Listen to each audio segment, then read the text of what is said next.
Hello everyone.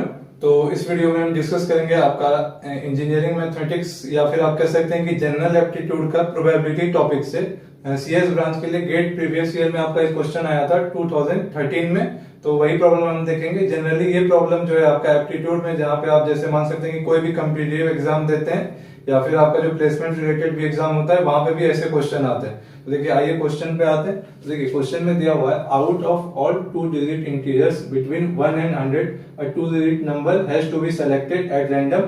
What is the probability that the selected number is not divisible by 7? तो हम आपको जैसा कि बता चुके हैं कि जब भी प्रोबेबिलिटी का क्वेश्चन आए तो सबसे पहले आपको क्वेश्चन को बहुत ही ध्यान से पढ़िए। अब देखिए यहाँ पे दिया हुआ है कि number is not divisible by 7 और देखिए ऑप्शंस भी इस तरह से जो है सेट किया गया है कि आपके गलती करने के चांसेस बहुत ही हाई हैं, इसलिए आप इस वीडियो को ध्यान से देखिएगा। देखिए यहाँ पे 4 ऑप्शन आपका दिया हुआ है, तो देखते हैं 4 में से कौन सा सही होता है। तो देखिए यहाँ पे आपको प्रोबेबिलिटी क्या फाइंड करना है, नॉट डिविजिबल बाय 7 ना कि डिविजिबल बाय 7। तो इसलिए पहले हम आपको बोले क्वेश्चन ध्यान से पढ़िए। तो देखिए सबसे पहले जो है आपको 2 डिजिट नंबर चाहिए, क्योंकि आपको पता है कि सैंपल स्पेस में क्या आएगा, जो टोटल काउंट होगा 2 डिजिट नंबर का वो आपका सैंपल स्पेस हो जाएगा। तो देखिए टोटल 2 डिजिट नंबर या 1 to 100 बोले, या आपको पता है कि 2 डिजिट नंबर कहां से स्टार्ट होता है, 10 से, और कहां तक चलता है 99 तक। तो देखिए इसका जो टोटल काउंट होगा, कहने का मतलब total number of 2 digit integers will be your sample space. तो यानी सैंपल स्पेस आपका क्या आ जाएगा,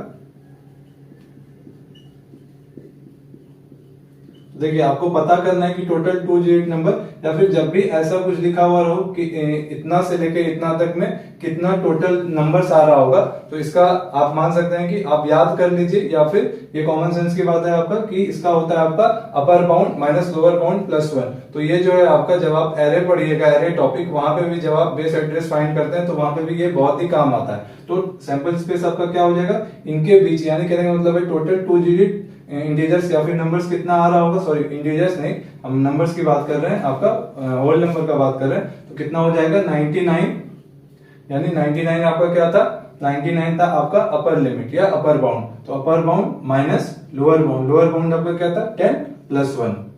तो देखिए 99 माइनस 10 कितना हो जाएगा आपका 89 और प्लस 1 90, यानी टोटल 90 नंबर्स जो है आपका वो 2 डिजिट नंबर है। आप चाहे तो उंगली पे भी काउंट कर सकते हैं। देखिए आपको पता है कि 1 से लेके 100 तक में टोटल 100 नंबर होता है, उसमें आपका सिंगल डिजिट कितना है आपका 1 to 9 है, और एक ट्रिपल डिजिट है यानी 100। लेकिन ऐसा जब आपका जब लार्ज आपका ऐसे जो है, मतलब यहाँ पे 10 to 99 बोला गया तो आप सिंपली जो है काउंट करके बता सकते थे, लेकिन आपको कुछ वैसे आपको उंगली पे नहीं गिनना है, आपको पता रहना चाहिए कि लॉजिक इसके पीछे का क्या होता है। तो देखिए आपका सैंपल स्पेस तो 90 हो जाएगा, जहाँ की दिख भी रहा है कि यहाँ पे आपका हर एक के डिनोमिनेटर में 90 है भी।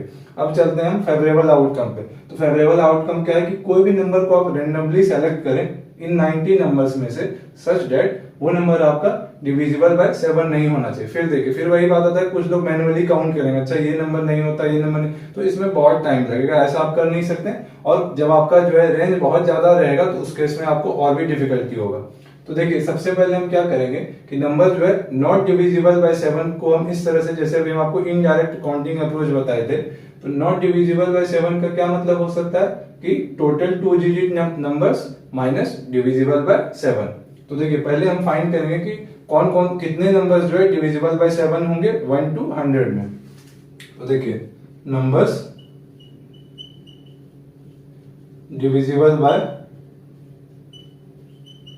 7, तो आप बहुत लोग क्या करेंगे 7, 14, 21 ऐसे करके काउंट करेंगे, 100 तक में आपका लास्ट आई थिंक 98 तक जाएंगे। तो वैसे आपको बिल्कुल भी नहीं करना है। इसका जनरल तरीका होता है कि जो है आपका जो जहां तक जो है आपका लिमिट दिया गया है, कहने का मतलब जैसे यहाँ पे 100 तक का दिया गया है 1 to 100, तो आपको क्या करना है, सिंपली 100 को जो है 7 के साथ डिवाइड करना है।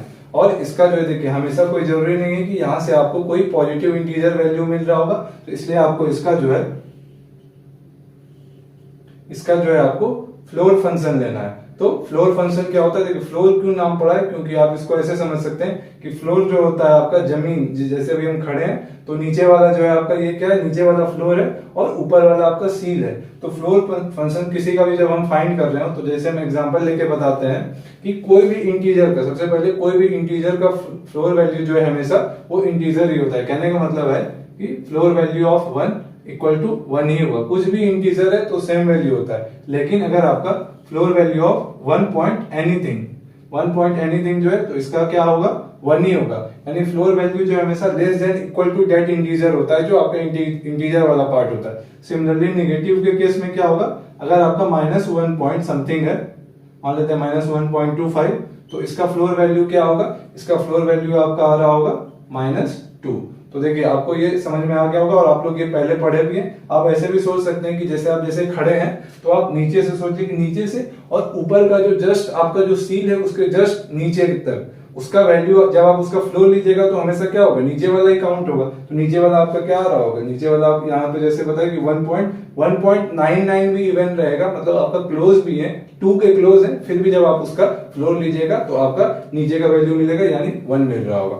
इसको जो है स्टेप अप फंक्शन भी बोलते हैं या ग्रेटेस्ट इंटीजर फंक्शन भी बोलते हैं। स्टेप अप फंक्शन इसलिए बोलते हैं, ज्यादा डिटेल में नहीं जाएंगे, लेकिन जब आप उसका ग्राफ ड्रॉ करते हैं तो उसका ग्राफ जो है आपका वो सीढ़ी की तरह आ रहा होता है, इसलिए उसको स्टेप अप फंक्शन भी बोला जाता है। तो चलिए उस पर ध्यान नहीं देना।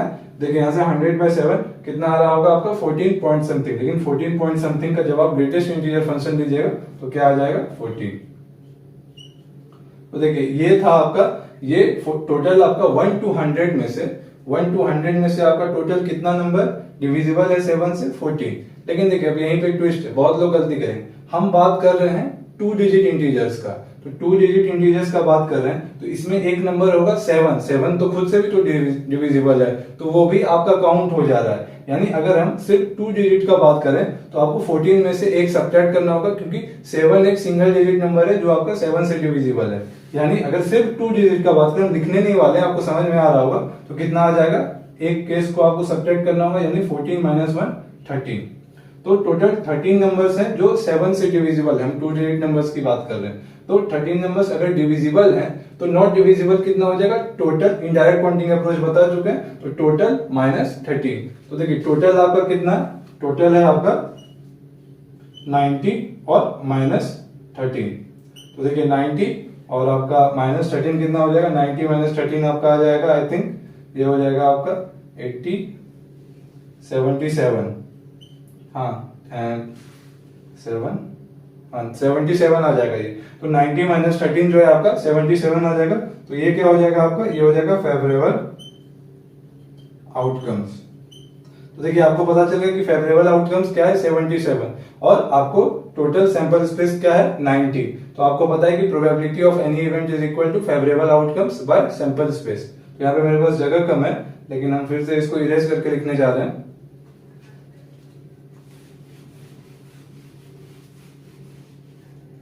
तो देखिए आपका प्रोबेबिलिटीज का क्या हो जाएगा, अगर मान लें P अगर प्रोबेबिलिटी है तो आपका फेवरेबल आउटकम्स, अभी हम यहाँ पे निकाले फेवरेबल आउटकम्स कितना आया 77, और आपका जो है क्या कहते हैं सैंपल स्पेस, अभी इरेज कर दिए, फाइंड किए सैंपल स्पेस क्या था, total number of 2 digit numbers, तो वो कितना था आपका 90। तो आपका क्या हो जाएगा 77/90। तो यानी ऑप्शन डी जो है आपका करेक्ट हो जाएगा। अब देखिए गलती कैसे कैसे हो सकता था। सबसे पहला गलती देखिए, सबसे पहला गलती आपका क्या होता कि आप क्वेश्चन ध्यान से नहीं पढ़ते और डिविजिबल बाय 7 ले लेते।